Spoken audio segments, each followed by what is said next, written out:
Et on en parle tout de suite avec Pierre Laurin, journaliste et écrivain, spécialiste de la Russie. Bonjour à vous Pierre Laurin, merci d'être en direct avec nous. Alors on l'a entendu, le président russe Vladimir Poutine, une intervention au forum de Davos. Sa dernière intervention, c'était en tant que chef du gouvernement en 2009. Cette année, c'est une participation qui est quand même particulière dans le contexte de crise sanitaire que l'on connaît. Oui, effectivement. D'abord, bonjour. Je crois que si Vladimir Poutine a tenu à parler dans le cadre de ce forum virtuel de Davos, c'est parce que la situation internationale exige de la Russie, qui est l'une des principales puissances de la planète, de proposer une certaine vision de l'après. Il est très clair qu'il va y avoir un monde d'après, et ce que Vladimir Poutine tenait à dire, c'est que ce monde d'après ne doit pas être n'importe quoi, qu'il y a un certain nombre de règles à respecter dans le domaine essentiellement économique et social, et que son message principal, c'est bien entendu ne pas laisser de côté des millions et des millions d'habitants de la planète. Alors, il a eu des phrases que l'on a retenues, notamment celle-ci: le monde ne peut plus avancer en laissant les plus pauvres de côté. Il a lancé un appel aussi à aider justement les pays les plus défavorisés, notamment en matière de lutte contre le coronavirus, faisant aussi référence au continent africain. Oui, effectivement, je crois que l'essentiel aujourd'hui, c'est la lutte contre le coronavirus et comment on va sortir de cette crise sanitaire mondiale, et la Russie a apporté un élément de solution avec son vaccin Sputnik V, qui est le premier vaccin à avoir été enregistré dans la planète et qui aujourd'hui est administré non seulement en Russie mais dans un certain nombre d'autres pays. Ce qui est intéressant, c'est que la vaccination en Russie a commencé au mois de décembre, que les personnes les plus sensibles à la maladie ont été vaccinés, et que depuis quelques jours, la vaccination a été élargie, c'est une vaccination de masse, élargie à la totalité de la population, et pas seulement aux personnes âgées, aux personnes à risque et autres, comme cela se pratique dans la plupart des pays occidentaux. De ce point de vue, Vladimir Poutine a expliqué, entre guillemets, sans le dire vraiment, qu'il fallait un effort commun et que l'ostracisme de nombreux pays à l'égard du Sputnik V devait cesser. Parce que justement, ce qui est intéressant de ce vaccin, c'est qu'il est fabriqué en de grandes quantités, qu'il est disponible pour la plupart des pays du monde, et qu'il est absurde de le laisser de côté. D'ailleurs, il y a quelques jours, la chancelière allemande Angela Merkel a initié un rapprochement en direction de la Russie sur le thème du vaccin Sputnik V, qui devrait être homologué par les agences de santé européennes. Bien entendu, après l'étude du dossier. Mais jusqu'à présent, jusqu'à cette prise de parole d'Angela Merkel, les agences de santé européennes n'envisageaient même pas d'étudier le dossier que pouvaient présenter les Russes. Ce que l'on comprend finalement, vous faisiez allusion à Angela Merkel, mais on a entendu le président russe, c'est qu'il faut mettre fin à une forme de guerre des vaccins qui se joue actuellement. On voit les pays occidentaux et le vaccin Sputnik V qui est produit et notamment utilisé dans les pays du Sud en grande majorité. Oui, il faut. De toute manière, je crois que là maintenant, on entre dans une situation qui est vraiment critique, dans la mesure où on se rend compte que vague après vague, mutant après mutant, on est parti pour des années peut-être, en tout cas des mois, de cette situation où on oscille entre les confinements, entre les mesures strictes, les mesures un peu moins strictes, où personne ne comprend plus rien. Et sans une volonté commune de l'ensemble des pays qui sont en mesure de produire de vaccins, de collaborer pour mettre des vaccins à la disposition de leur population d'abord, mais également des pays qui n'ont pas les capacités pharmaceutiques pour le faire, sans cela, il est vraisemblable qu'on restera dans cette situation très particulière et que les résultantes dans le domaine social, dans le domaine économique et même dans le domaine politique, ce qu'a souligné le président Poutine, seront catastrophiques. Le président russe qui a évoqué les défis socio-économiques, il a déclaré l'ère des tentatives de créer un monde unipolaire est révolue. Que faut-il comprendre ? Je crois qu'il tire les enseignements de la situation actuelle où on voit que toutes les tentatives qui ont été faites au cours des 50 dernières années, et même un peu avant, pour créer une stabilité géostratégique, d'abord entre les États-Unis et l'Union soviétique, mais ensuite entre les différents pays qui s'étaient occupés, qui avaient occupé plutôt la scène politique après l'effondrement de l'Union soviétique. Tout cela a été mis à bas par une politique de destruction des instruments internationaux de maintien de l'équilibre et qui s'est avéré complètement irrationnel.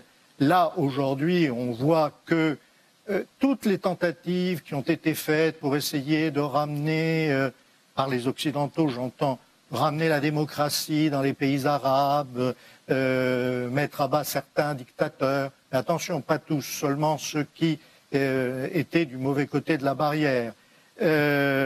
Tout ça, ça n'a mené à rien. Les printemps arabes sont une catastrophe, à l'exception peut-être de la Tunisie encore. On est dans une situation où, effectivement, la conduite de certains pays peut dégénérer d'une certaine manière en conflit ouvert, en affrontement, etc.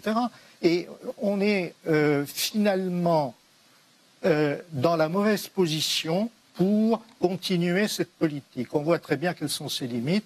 Donc, la plupart des pays qui n'appartiennent pas au camp occidental estiment que ça suffit, qu'il y a d'autres manières de mener une politique globale, de revenir aux institutions traditionnelles, de respecter les traités, ce que les États-Unis n'ont pas fait puisqu'ils se sont retirés successivement d'un ensemble de traités qui garantissaient une certaine stabilité. Et maintenant, si le président Biden accepte, alors que les démocrates étaient tout à fait opposés à cela, accepte de revenir et de proroger le traité New Start sur les armements stratégiques entre les États-Unis et la Russie, c'est parce qu'effectivement, on se rend compte que s'il n'y a plus rien, plus aucun instrument international garantissant une certaine paix, une certaine stabilité, eh bien, n'importe quoi peut se produire. En tout cas, la première conséquence directe, ce serait une relance de la course aux armements, puisque ce qui s'est passé dans les années 60 pourrait se reproduire actuellement. Oui, alors justement, hier, Vladimir Poutine s'est entretenu avec son homologue américain, Joe Biden, à propos justement du traité New Start, qui doit expirer le 5 février. Ils se sont entendus sur le prolongement de ce traité et la Douma a ratifié la décision de proroger donc, le traité sur les arsenaux nucléaires signé en 2010. Ça, c'est un signe positif. C'est un signe positif. Effectivement,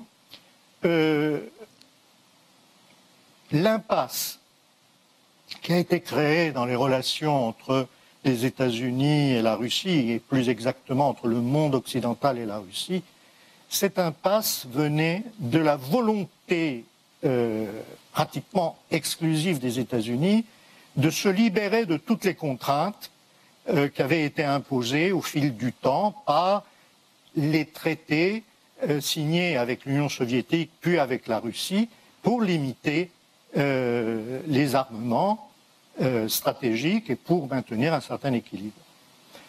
Mais également, au cours des dernières années, par la volonté des démocrates américains de diaboliser leur adversaire Donald Trump en prétendant qu'il avait partie liée avec la Russie. Ce qui, les enquêtes menées aux États-Unis par différents organismes officiels ont montré que ce n'était pas vrai. Mais n'empêche, le cheval de bataille des démocrates, c'était Trump et la Russie veulent détruire l'Amérique. Or, et ça continue même maintenant, puisque Hillary Clinton, dernièrement, a prétendu que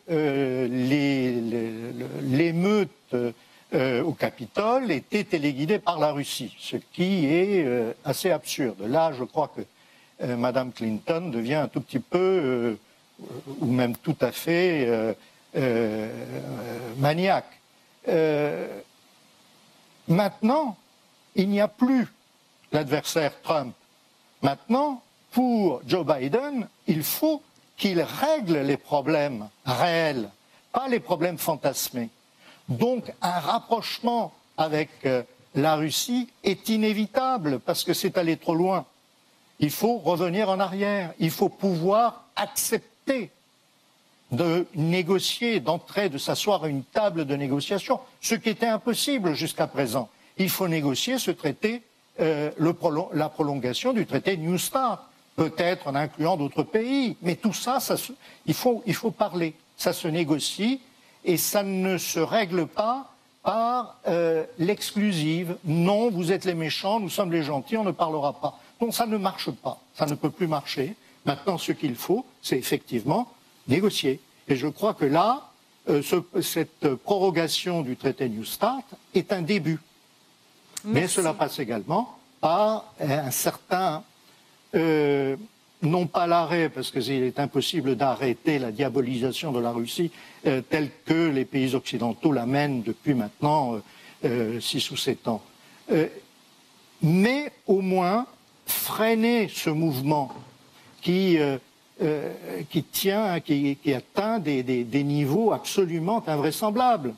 Lorsque le journal Le Monde, dans un éditorial, enjoint Angela Merkel d'arrêter les travaux sur le gazoduc Nord Stream 2, en disant que la Russie n'est pas fréquentable, je voudrais bien que toutes les personnes qui ont collaboré à la rédaction de cet éditorial abandonnent leurs téléphones chinois, leurs ordinateurs chinois, leurs vêtements chinois, parce que en Chine, les droits de l'homme, eh bien, écoutez-moi, ça n'a aucun rapport avec ce qui se passe en Russie.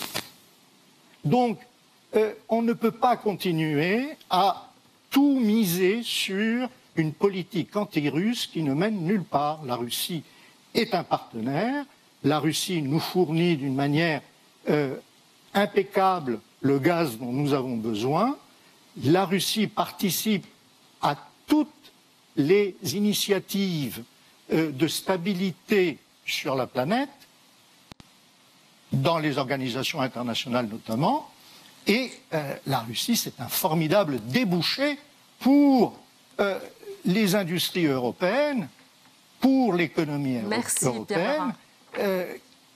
Merci voilà. beaucoup Merci pour cette longue analyse. On va poursuivre tout de suite. Merci. Je rappelle que vous êtes journaliste et écrivain spécialiste de la Russie. On poursuit d'ailleurs